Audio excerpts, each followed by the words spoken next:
ini. Sekarang kita belajar tentang CND, semi solid dan liquid yang akan disampaikan oleh Kak Adite.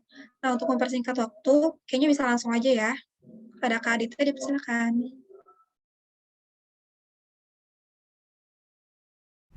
Halo teman-teman, Assalamualaikum warahmatullahi wabarakatuh. Waalaikumsalam. Warahmatullahi wabarakatuh.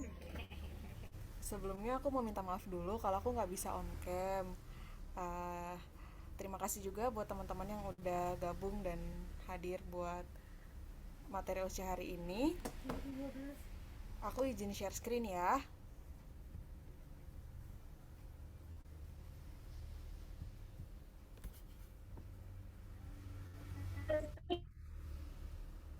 Udah kelihatan belum?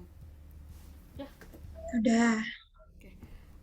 Materi yang mau aku diskusiin sama teman-teman hari ini itu terkait compounding dan dispensing, yaitu untuk sediaan semi solid dan liquid.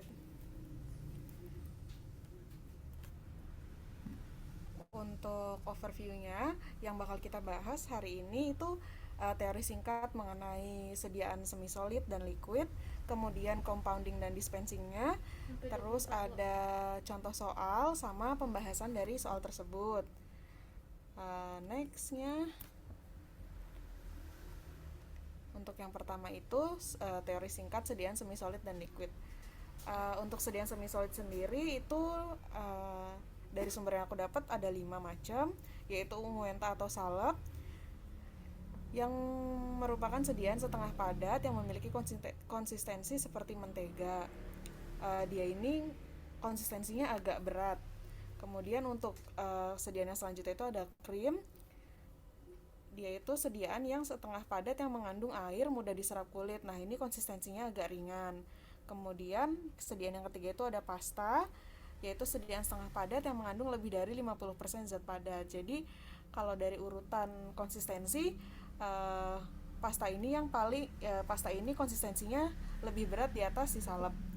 Terus ada serata, yaitu sediaan setengah padat yang berlemak yang mengandung persentase tinggi lilin, sehingga konsistensinya lebih keras. Nah, ini di atasnya si sediaan pasta. Terus ada gel. Nah, gel ini yang paling halus di antara semua sediaan semi solid di atas. Terus untuk metode pembuatannya, ini aku bahas secara singkat aja karena pasti teman-teman dari semester 1 dari zaman S1 udah sering banget kan dapat teori tentang ini. Nah, kalau untuk sediaan salep itu biasanya metode pembuatannya itu ada pelelehan, peleburan, triturasi, dan pelarutan air. Terus untuk krim sendiri, langkah pertamanya bisa dilakukan dengan peleburan, kemudian emulsifikasi. Untuk pasta, dilakukannya dengan mencampurkan bahan-bahan padat dengan pelarutnya. Kemudian untuk yang gel dilakukan dengan dua metode. Metode yang pertama itu ada metode tanpa pemanasan sama metode dengan pemanasan. Oke, next. Oh iya, kalau ini aku dapat materinya dari obat ukai. Nah, kalau dari obat ukai, sediaan suppositoria itu termasuk kesediaan semi padat. Selanjutnya untuk sediaan liquid itu berdasarkan rutenya ada larutan oral sama larutan topikal atau pemakaian luar.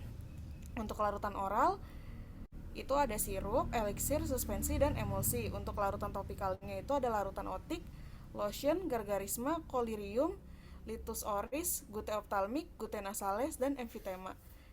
Tapi biasanya kalau untuk compounding sendiri yang biasa dibuat itu sirup, suspensi, atau emulsi. Untuk larutan oralnya, kalau larutan topikalnya biasanya jarang sih dibuat compoundingnya. Apalagi sediaan-sediaan kayak tetes hidung, tetes mata yang dikerjainnya harus dengan cara yang steril. Terus ada metode pembuatan untuk larutan. Itu untuk larutan bisa dibuat dengan menggunakan percampuran dengan bantuan suhu. Kemudian untuk suspensi ada 3 metode. Metode pertama itu metode mekanik, dispersi, dan presipitasi. Kemudian untuk yang emulsi itu ada 3 metode, gom kering, gom basah, sama botol Forbes. Selanjutnya untuk compounding dan dispensing, kalau ini kita mereview kembali dan mengulas kembali materi yang udah disampaikan sama Kak Afi kemarin. Karena banyak dari materi ini yang udah disampaikan sama Kak Afi, jadi aku hanya mengulang kembali aja. Untuk compounding sendiri itu bahasa mudahnya itu kan kegiatan meracik ya. Jadi dimulai dengan pembuatan atau preparasi bahan-bahannya, alat-alatnya, kemudian pencampuran dari bahan-bahannya, lalu ada pemasangan, contohnya itu kayak serbuk yang udah kita gerus dimasukin dalam kapsul, terus kayak cairan yang atau larutan yang udah kita uh, campur dimasukkan ke dalam wadahnya. Kemudian untuk pembungkusan kayak misalnya kapsul dimasukkan ke dalam pot plastik atau plastik clip, kemudian pemberian label untuk cara penggunaan obatnya. Lalu untuk dispensing sendiri itu kegiatan menerima, menyiapkan dan menyerahkan obat. Untuk kegiatan menerima dan melakukan konfirmasi ini biasanya dilakuin setelah kita screening resepnya. Nah, sama kayak yang kemarin udah dijelasin, screening resep itu kan terbagi jadi 3 ya. Ada screening resep administratif, kemudian farmasetik dan klinis. Kemudian dari resep yang dari kelengkapannya itu kita analisis, ada yang kurang, ada yang lengkap atau ada yang kurang lengkap atau enggak, perhitungannya gimana. Kalau misalnya udah sesuai semua, kalau misalnya dari screening yang kita lakuin itu ada kekurangan, kita bisa konfirmasi ke dokter yang bersangkutan atau konfirmasi ke pasiennya, tapi tergantung kelengkapan apa dulu yang nggak lengkap. Kemudian untuk selanjutnya setelah semuanya udah sesuai, kita bisa nyiapin obatnya, kita ambil obatnya. Lalu obat yang kita ambil kayak biasa kita keluarin dari kartu stok, kita catat pengeluarannya berapa. Kemudian kita kemas, abis kita kemas kita kasihin labelnya.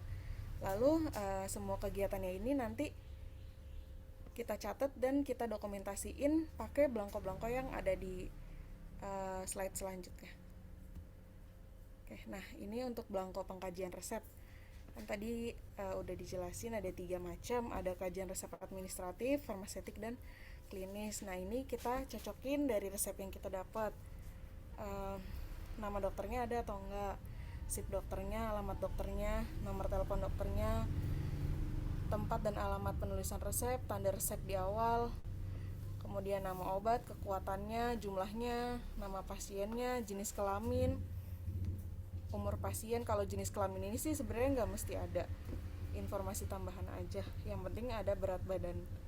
Apalagi untuk anak-anak karena berat badan kan nanti dipakai untuk perhitungan resep sama dosisnya.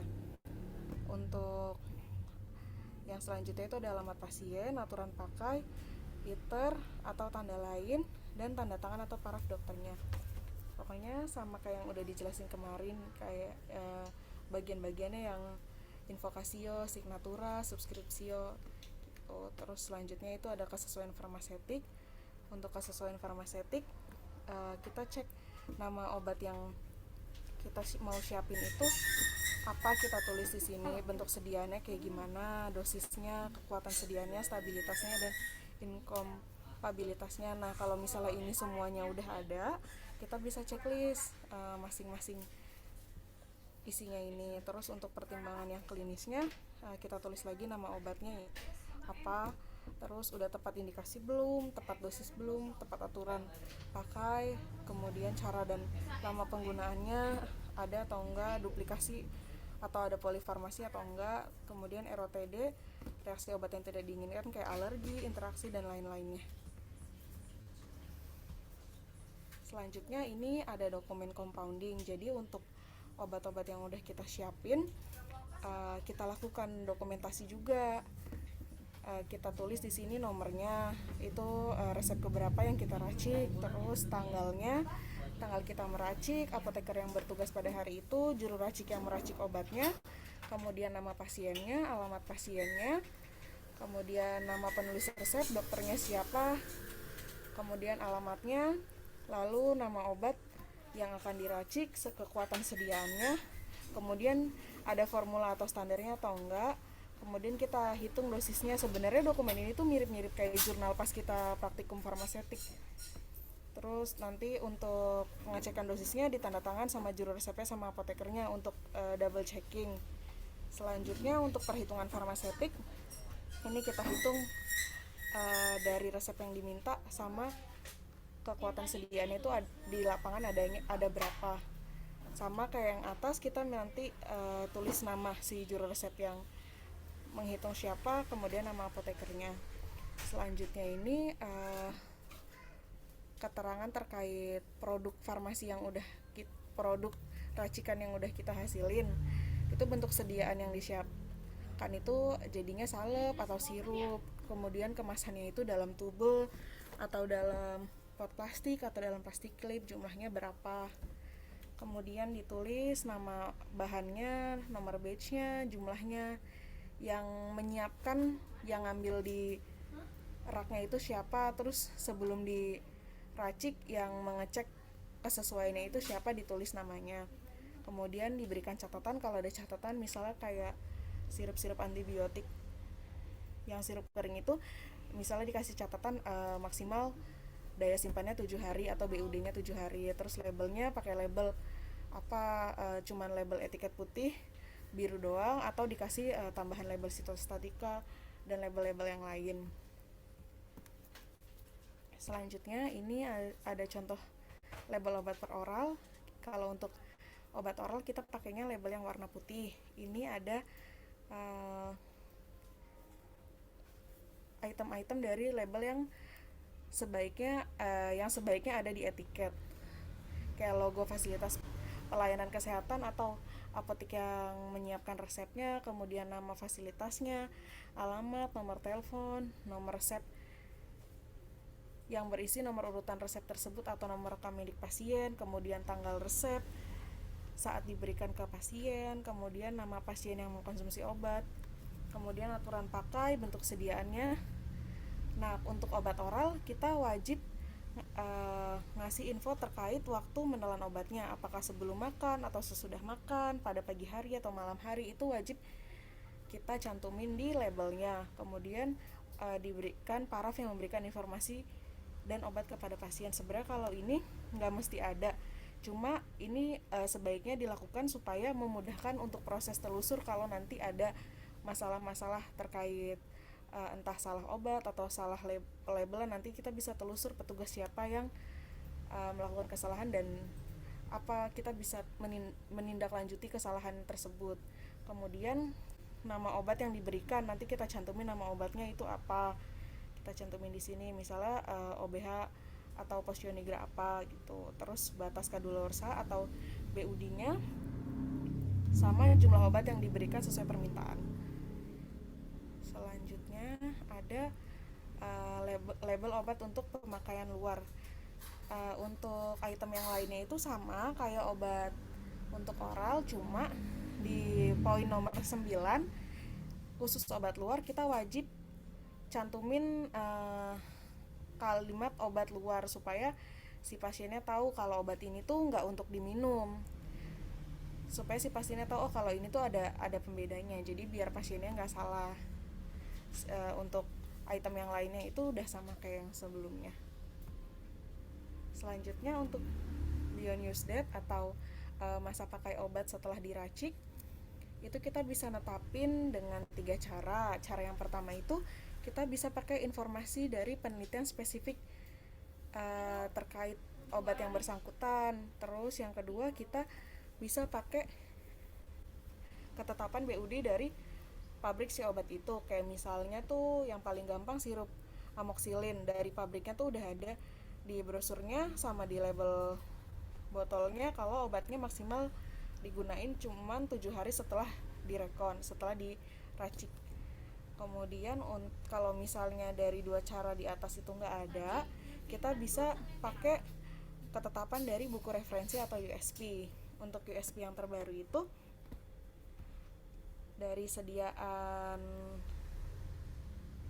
liquid sama semi solid itu masuk ke 2 kategori ini, yaitu kategori non preserved aqueous dosage form yang bisa daya simpannya atau Obat yang nggak ada pengawetnya, obat yang nggak ada pengawetnya mengandung air itu disimpannya bisa 14 hari dalam kulkas, dan obat yang mengandung air dengan preservatif atau dengan pengawet bisa tahan sampai 35 hari dalam suhu ruangan atau dalam kulkas.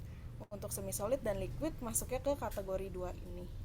Tergantung nanti misalnya kayak cairan yang kita racik itu nggak mengandung pengawet, nah berarti dia maksimal disimpannya segini. Tapi 14 hari, nggak mesti 14 hari, bisa jadi ada informasi dari ketetapan dari pabrik. Nah ini kita ngikutin ketetapan dari pabriknya. Terus kalau kayak campuran krim-krim gitu, itu kan termasuk sediaan yang mengandung air dan pengawet. Jadi dia setelah diracik bisa kita simpan selama 35 hari. Masih aman digunakan. Keterjaminan mutunya masih bagus. Tapi disimpannya dalam suhu ruang dan kulkas.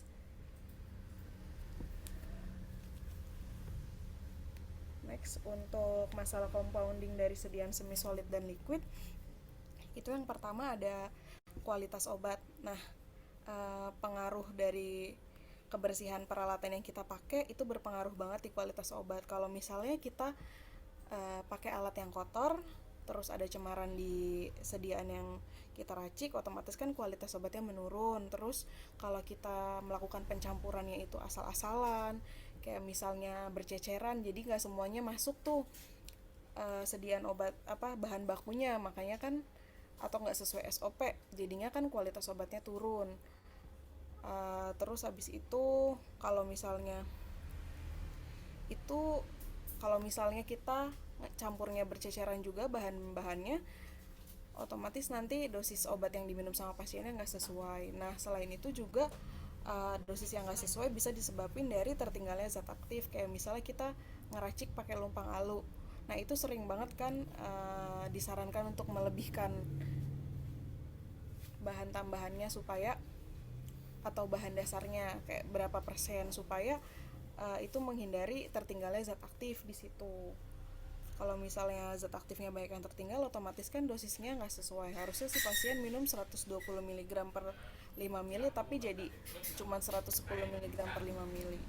Itu. Terus untuk stabilitas sediaan semi solid dan liquid, karena obatnya ini direkonstitusi, jadi otomatis ada batas penyimpanannya yang kayak tadi dijelasin sebelumnya, ada BUD-nya. Kemudian kalau kemasan yang digunakan yang nggak sesuai, atau kemasan yang digunakannya itu ada nggak kita ngemasnya nggak kenceng, nutupnya nggak benar, itu kan bisa berpengaruh ke stabilitasnya, obatnya jadi rusak. Terus ada inkompatibilitas. Nah ini terkait dari pengetahuan si yang meracik. Kalau misalnya dia nggak tahu tentang sifat-sifat si bahan yang diracik, dia asal main campur aja, itu bisa berpengaruh ke menyebabkan hasil dari obat racikannya itu misalnya efek sampingnya jadi meningkat atau malah toksik. Kemudian masalah yang terakhir itu adalah masalah di perhitungan. Biasanya ini berhubungan sama human error atau ketidaktelitian dari si yang menghitung secara farmaseutiknya. Kayak misalnya dia nggak teliti menghitung bahannya, otomatis nanti penimbangannya jadi nggak sesuai. Harusnya pasien dapatnya sekian gram, jadinya cuma sekian gram, jadi efek terapinya nanti nggak maksimal. Terus untuk penyerahan obat, dispensingnya itu kita ngelakuin 4 tahap sebelum kita menyerahkan obat. Yang pertama itu kita kolek atau mengumpulkan data pasien, mulai dari kita konfirmasi nama pasiennya, tanggal lahirnya, karena kan banyak banget tuh kasus yang salah ngasih obat karena nama pasiennya sama, kita nggak nanya tanggal lahirnya, nggak nanya keluhan si pasiennya. Terus gejala penyakitnya apa, riwayat pengobatan yang udah pernah dijalani sama pasien. Terus yang kedua itu ada asesmen, kita mengidentifikasi, kita memberikan penilaian. Nah biasanya ini terkait sama medikasi, jadi kita mengidentifikasi keluhan si pasien, lalu kita menyarankan pasiennya itu bisa pakai obat apa.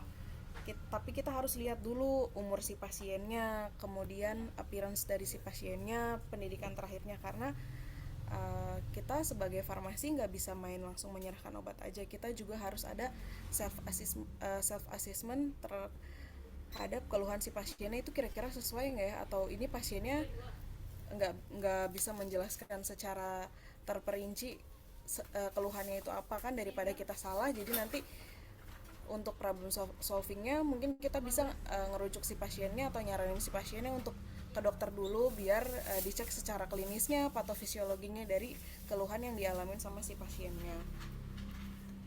Terus untuk penyerahan selanjutnya setelah kita nge-assessment, kita bisa ngasih perencanaan obat apa yang bisa kita saranin ke pasien, atau kita bisa nyaranin secara non farmakologinya, misalnya kayak si pasiennya mengeluhkan tekanan darahnya tinggi, nah kita bisa kasih saran non farmakologi kayak kalau bisa rutin olahraga, terus jangan makan yang asin-asin, terus jangan stres karena itu bisa mengganggu bisa mengganggu terapi yang lagi dia jalani. Kemudian yang terakhir, setelah semuanya udah kita pastiin sesuai, kita bisa melakukan pelayanan informasi terkait obat yang diterima. Nah, ini kita juga harus tanya, kita harus konfirmasi ke pasiennya, si pasiennya tuh udah mengerti atau belum apa yang udah kita jelasin. Terus kita sebisa mungkin minta ke pasiennya untuk menjelaskan kembali apa yang udah kita jelasin.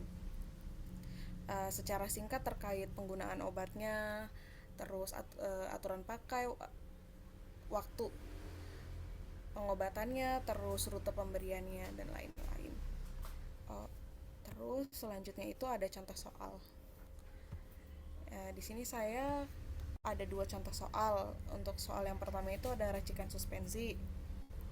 Untuk contoh soal yang ini saya mau minta tolong ke teman-teman buat kita kerjain bareng-bareng.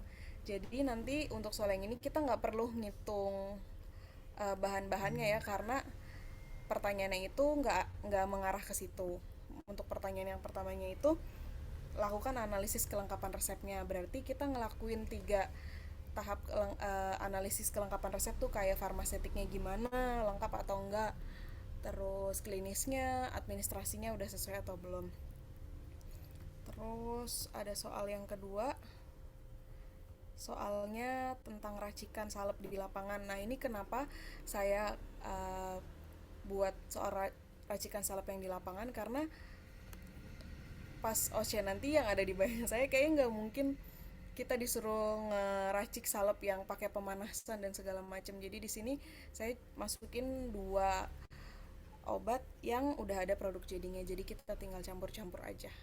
Untuk soal pertanyaannya itu bagaimana prosedur compoundingnya, masalah terkait peracikannya, kemudian pengemasan dan labelingnya, sama BUD-nya.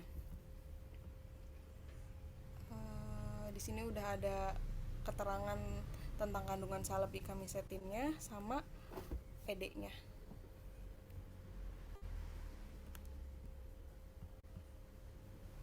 Selanjutnya untuk pembahasannya dikerjain dulu baru nanti kita bahas ya, gengs. Kali gitu aku dikasih waktu berapa menit ya Lucky untuk ngerjain, kira-kira 15 menit 15 menit kira-kira cukup nggak?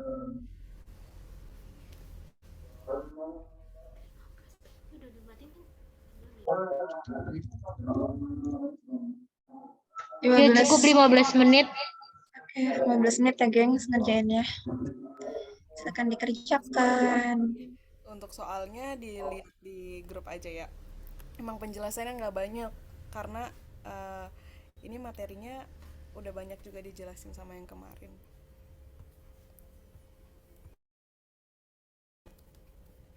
Silahkan dikerjakan, geng, semangat.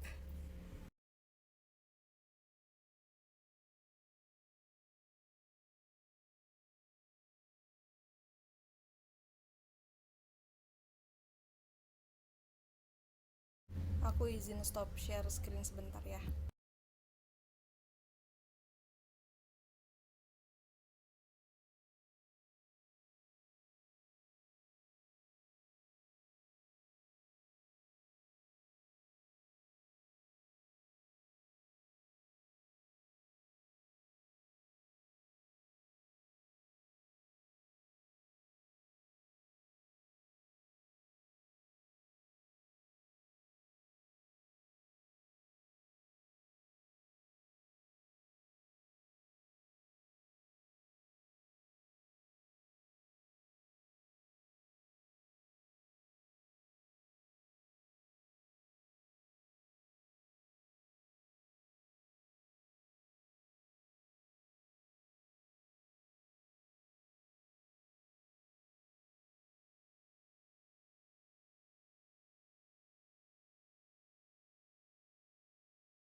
2 menit lagi ya guys.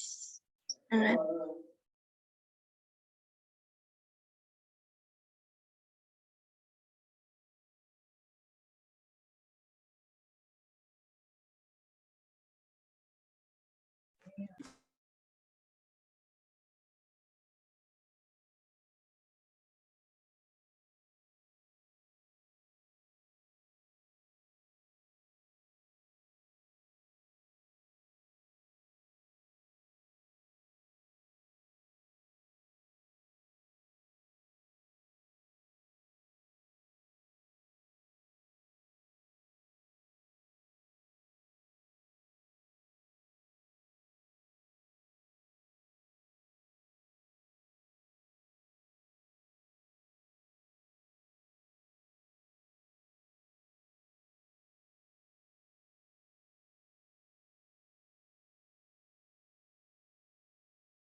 Ayo guys, 1 menit lagi guys. Gampang kok soalnya, gampang banget itu.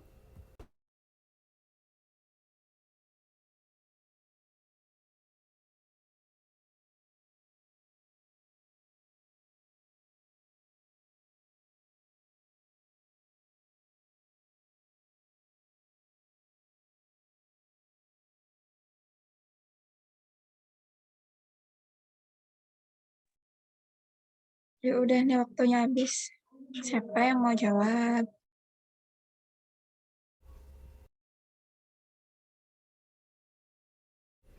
Gue mau ngomong lu kecilin dulu lah.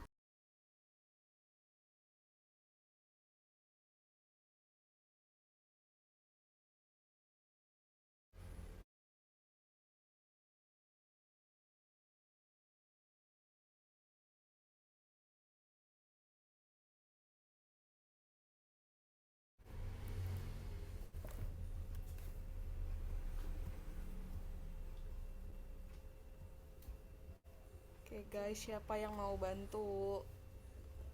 Kecilin suara lu, volume. Dah. Meja apa dah?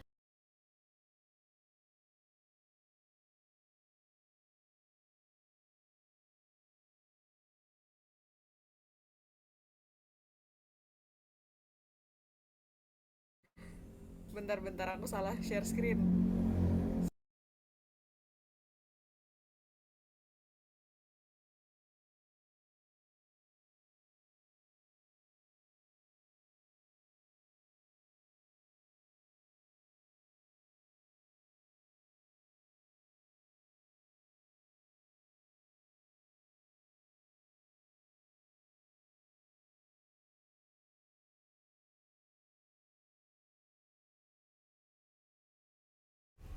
Ayo, ini soal yang pertama, siapa yang mau bantu jawab? Semua jawabannya udah ada tadi di PPT-nya. Itu nggak ada tanggal ya, Kak? Kan biasanya ada tanggal.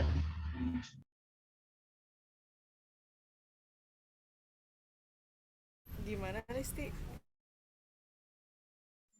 Itu di resepnya nggak ada tanggal. Itu bukannya biasanya ada di resepnya. Kalau di resep yang nggak ada tanggal biasanya itu yang nggak lengkap bagian apa?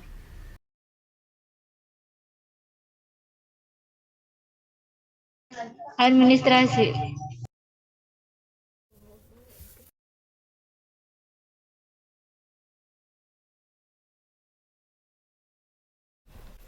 Oke, makasih Listi udah bantu dijawab. Yang lain ada lagi nggak yang mau bantu jawab?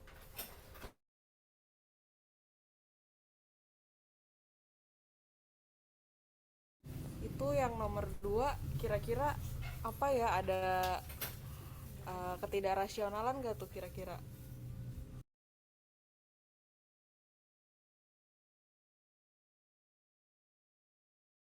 Kalau nggak salah yang kata Kak Nurfiani kemarin, untuk amoxilin itu, amoxilin untuk antibiotik, kalau dicampur sama obat lain, yang itu, masalah yang itu. Iya, bener, itu bener. Ada lagi nggak?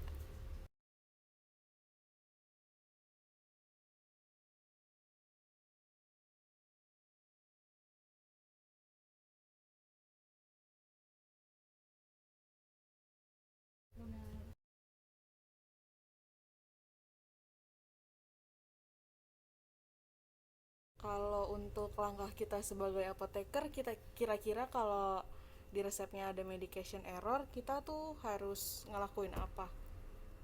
Ada lagi nggak yang mau bantu jawab? Abis itu baru nanti kita bahas sama-sama ya, gengs.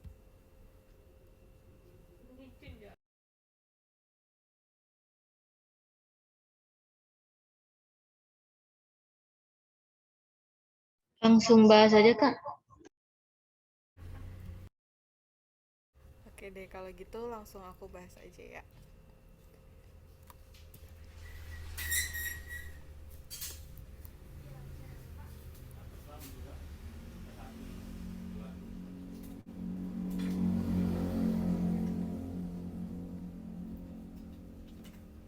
Untuk pertanyaan yang pertama tentang kelengkapan resepnya, benar yang dibilang sama Listi. Di resep ini nggak ada tanggal penulisan resep. Padahal tanggal penulisan resep itu kan wajib harus ada ya, karena kita biar kita bisa tahu ini resepnya kapan dibuatnya. Terus untuk menghindari adanya penyalahgunaan resep juga bisa, karena bisa aja ini pasiennya bikin sendiri kayak gitu kan. Nah, selain itu mungkin kita bisa konfirmasi ke dokternya, kan di sini ada nomor teleponnya. Jadi kita bisa konfirmasi ke dokternya si pasiennya atas nama ini benar nggak datang ke sini. Tapi kalau misalnya kata dokternya benar, si pasien tersebut berobat ke sana, ya kita bisa nyiapin resepnya. Nanti untuk tanggalnya kita bisa tambahin sendiri. Terus kelengkapan administratifnya kan udah dari semuanya, cuman satu doang yang nggak ada. Untuk kelengkapan farmaseutiknya, bentuk sediaannya udah ada, kekuatan sediaannya udah ada, stabilitasnya juga,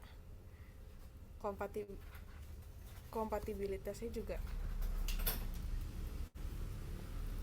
Karena kalau ini kan nggak ada yang harus, untuk yang masalah kompatibilitas sama stabilitas dari peresepan obat ini kan udah ada PGS-nya ya, karena obat-obatan ini nggak bisa larut dalam air, dengan penambahan PGS kan jadi bisa membantu si resepnya itu terdispersi. Untuk kompatibilitasnya dari obat-obatan yang ada di resep juga udah sesuai dan bisa dilakukan pembuatan seperti pembuatan suspensi kayak biasanya. Next, ini untuk analisis kelengkapan resep bagian klinis. Untuk indikasinya udah tepat kan, tadi di situ ada tulisan diagnosanya bacterial infection sama fever. Jadi dikasih antibiotik amoxicillin untuk ngobatin infectionnya, paracetamol untuk ngobatin demamnya. Aturan pakainya udah ada, polifarmasinya nggak ada. Terus reaksi obat yang tidak diinginkan seharusnya ini nggak ada, maaf ya guys, ini kayak salah checklist. Terus kontraindikasinya nggak ada, interaksi obatnya juga nggak ada. Terus untuk pertanyaan yang kedua, dalam resep tuh ada ketidaklengkapan atau enggak dan ada ketidakrasionalan atau enggak. Kemudian langkah apa yang harus dilakukan oleh apoteker. Untuk ketidaklengkapan yang pertama itu tadi udah dibantu jawab sama Listi, yaitu nggak ada penulisan tanggal resep, itu udah sesuai. Terus yang kedua itu benar juga yang dibilang sama Cynthia, kalau obat yang mengandung antibiotik nggak boleh digabung sama zat aktif lain atau harus dipisahkan jadi 2 macam sediaan.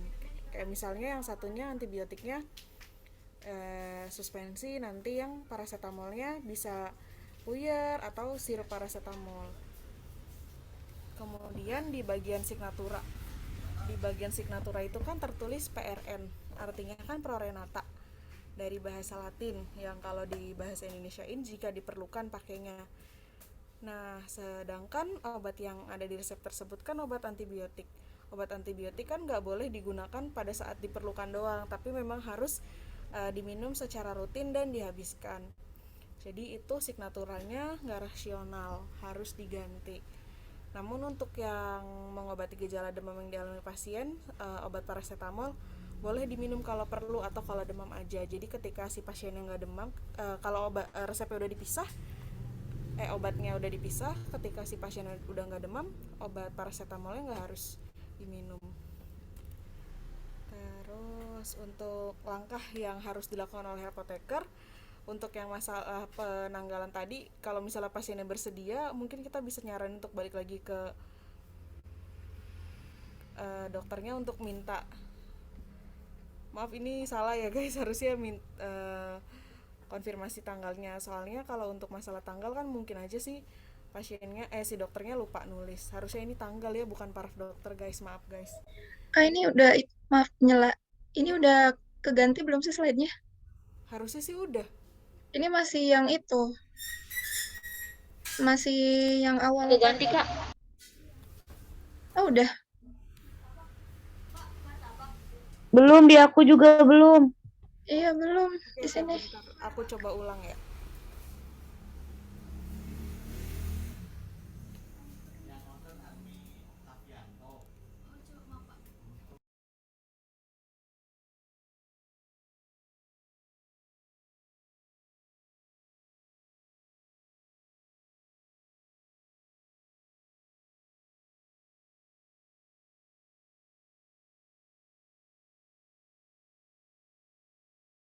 Udah kelihatan belum? Udah, ini yang baru. Ya, Udah yang Kak. ini tadi udah ke yang ini udah.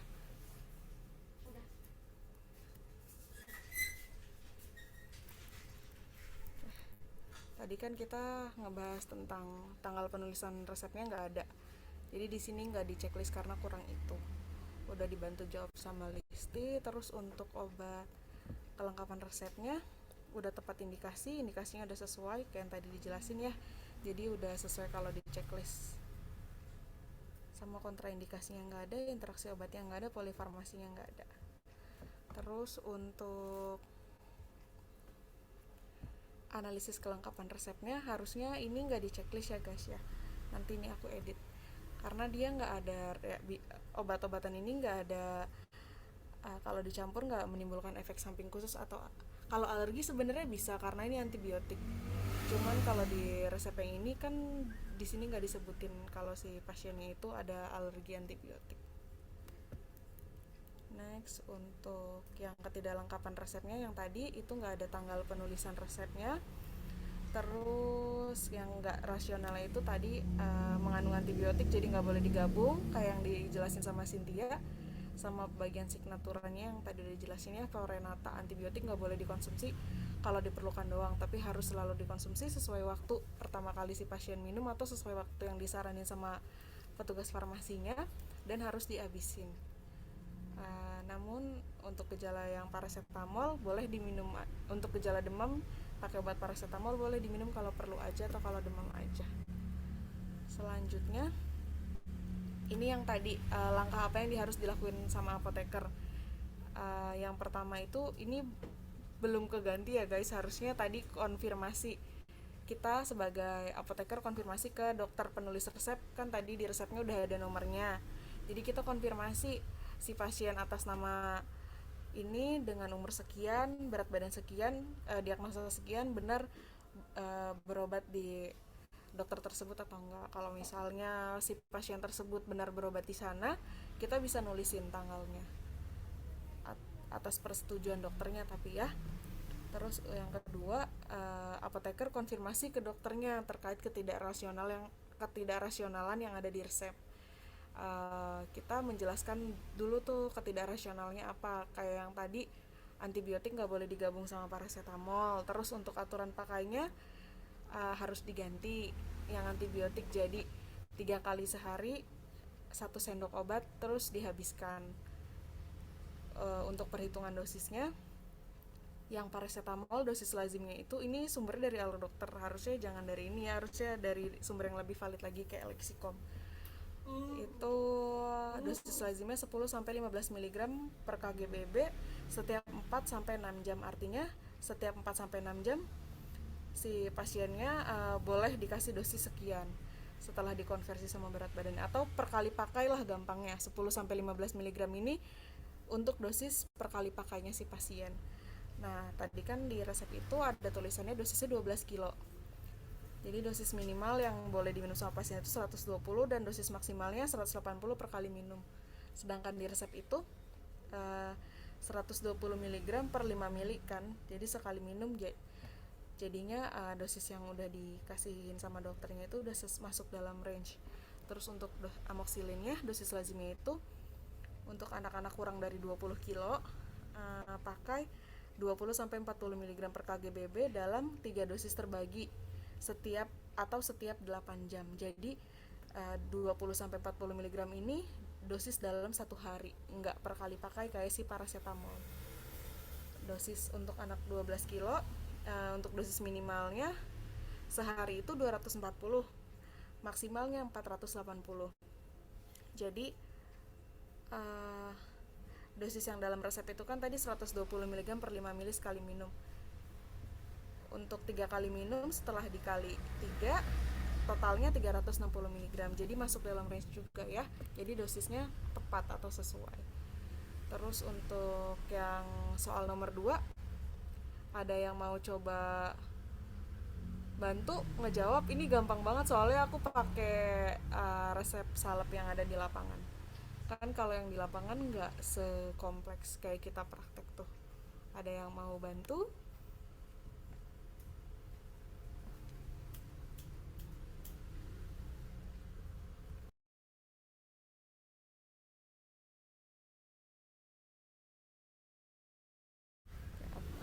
Kalau nggak ada langsung aku bahas aja ya.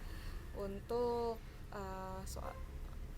soal yang pertama, prosedur compoundingnya.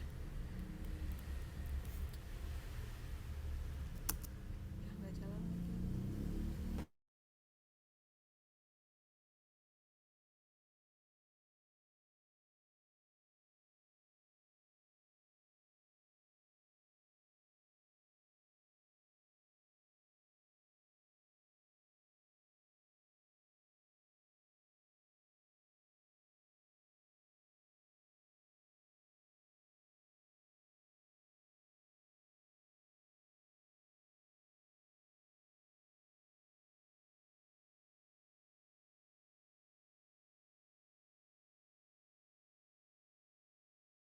Kak, ini suaranya kayaknya masih ke mute deh.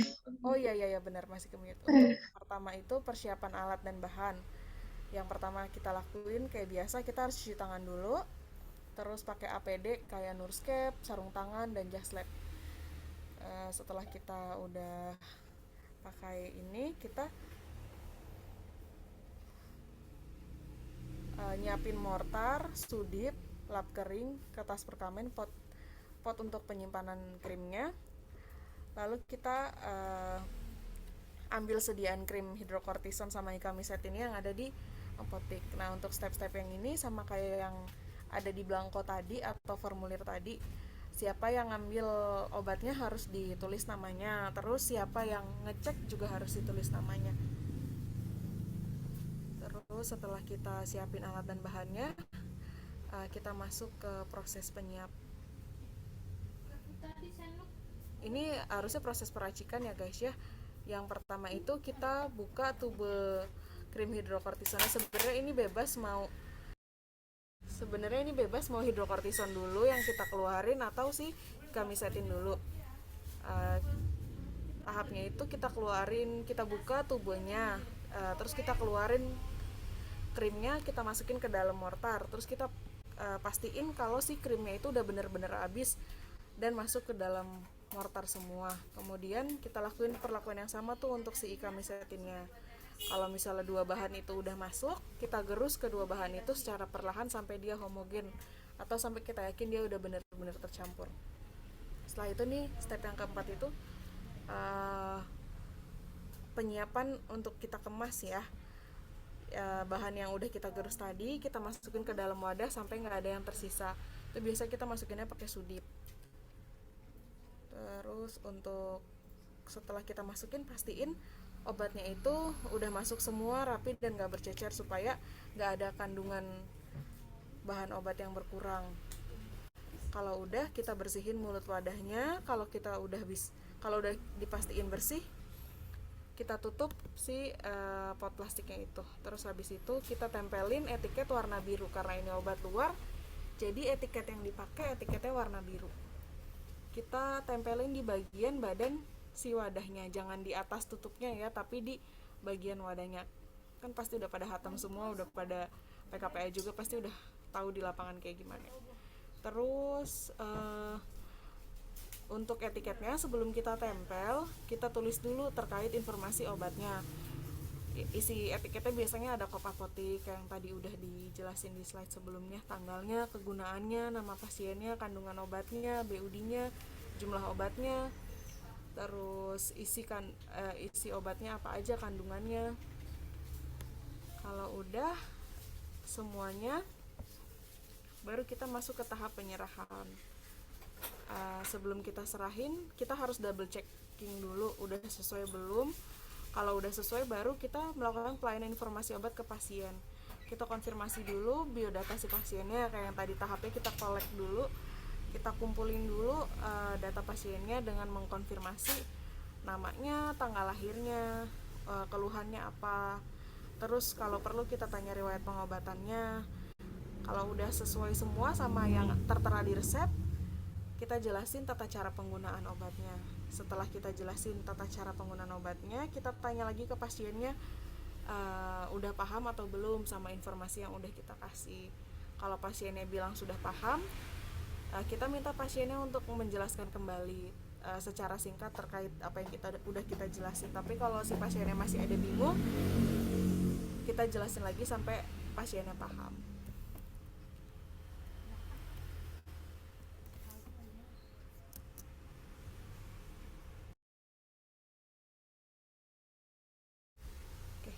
Untuk pengemasan dan labelingnya, kayak yang tadi dijelasin harus ada nama apoteknya ya. Ini memang nggak ada logonya, tapi udah ada nama apoteknya, alamatnya sama nomornya. Terus ini nomor resep yang kita racik, kemudian tanggal pembuatan, nama pasiennya, kemudian ini signaturanya. Karena signanya SUE, jadi kita tulis aja untuk pemakaian luar. Harus ada tanda obat luarnya. Ini yang wajib ada di label etiket biru. Terus kita tulis nama obatnya, racikan sirup antibiotik dan antiinflamasi. Seharusnya di sini bisa ditambahin pakai tulisan hidrokortison sama chloramphenicol. Jadi si pasiennya tahu dia pakai salep obat apa. Jumlahnya 1. Kemudian expire date-nya sesuai sama BUD yang udah kita lihat. Ini kan termasuk sediaan yang mengandung air dengan preservatif, jadi bisa tahan 35 hari. Kita kasih tahu juga penyimpanannya, baik disimpan dalam suhu ruangan atau kalau mau ditambahin suhu kulkas juga nggak apa-apa. Kemudian untuk masalah terkait compoundingnya, untuk semi solidnya, untuk sediaan semi solid biasanya tuh masalah yang timbul itu terkait kualitas obatnya. Kalau misalnya dalam pembuatannya kita nggak bersihin dengan baik, masih banyak obat yang sisa di mortirnya. Nah itu kan satu ngerugiin pasiennya, terus yang kedua obat yang diterima pasien nggak sesuai sama yang seharusnya. Terus karena obat yang terkandung dalam wadahnya itu kandungannya berkurang, bobotnya berkurang, jadinya dosis yang dipakai sama pasien nggak sesuai, yang nantinya bisa menimbulkan potensi atau mengurangi keberhasilan terapi yang diinginkan.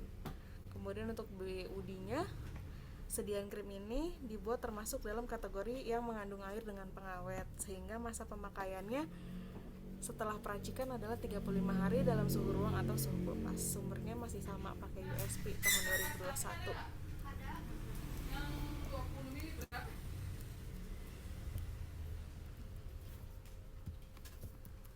Oke, sekian. Terima kasih guys. Dari yang dijelasin tadi, ada yang mau nambahin atau kita mau diskusi tentang apa?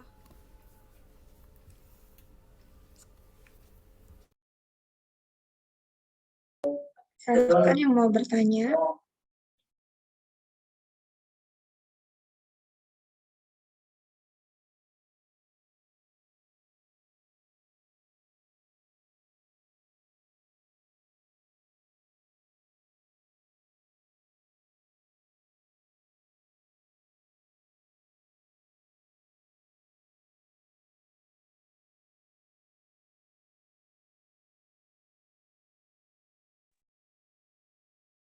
Ada yang mau bertanya nggak, gengs? Ya, mumpung lagi sesinya nih. Udah pada hatam semua ya. Gampang sih memang materinya, apalagi kalau di lapangan. Sebenarnya ini aku mau kasih tambahan kan, jadinya kalau untuk yang di lapangan, waktu itu aku PKPA di rumah sakit tuh salepnya nggak pakai mortir, ngegerusnya harusnya kan kita nyampurnya di dalam mortir, tapi mungkin supaya efisiensi waktunya ya, jadi digerusnya lewat langsung dimasukin ke dalam pot plastik. Jadinya kan kita nggak bisa pastiin tuh obatnya udah homogen atau enggak. Cuma kalau di OSC kan kita harus sesuai sama yang seharusnya ya. Jadi ya nanti kalau misalnya kita dapat materi tentang itu, kita ngelakuinnya harus di mortir. Cuma mungkin kalau di lapangan nanti biar cepet, ya itu langsung masukin ke dalam pot plastik. Nggak tahu sih, tapi kalau di tempat yang lain mungkin masih pakai cara yang sesuai. Udah sih itu aja. Aku malah baru tahu yang langsung dimasukin ke pot itu. Oh iya, berarti di tempat PKPA-nya Lucky Pakai mortir. pakai. Emang kita keren. Maaf ya guys, ada suara-suara nggak jelas.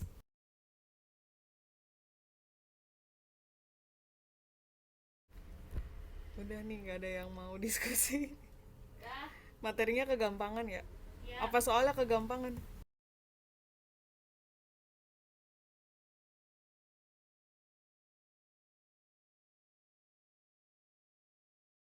Ya udah, mungkin ditutup aja kali ya.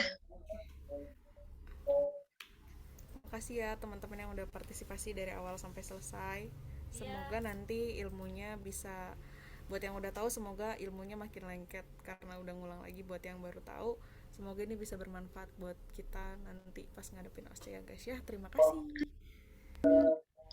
Ya, terima kasih teman-teman yang udah join. Semangat PKPA-nya. Ya, lulus one shot ya. Amin. Amin.